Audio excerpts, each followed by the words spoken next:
ГСП онлайн. Городские новости сейчас.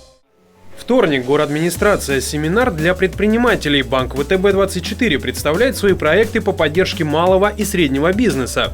Точнее, это программы кредитования и рефинансирования, которые позволяют получить дополнительные средства для открытия или развития дела. На семинаре, в частности, презентуют две промо-акции: «Надежный партнер» с процентной ставкой 13,25% и «Антикризис» 14,4%.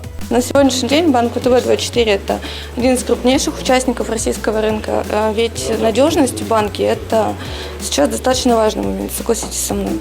Промо-акции позволяют получить от 4 до 150 миллионов в зависимости от условий. Максимальный срок кредитования до 84 месяцев. Присутствуют и гарантии в зависимости от пожеланий клиента. Заявки на участие в обеих промо-акциях необходимо подать до 29 апреля 2016 года. Ну и, конечно, за более подробной информацией можно обратиться в офисы банка ВТБ-24 в Сыктывкаре, Ухте и других городах Коми.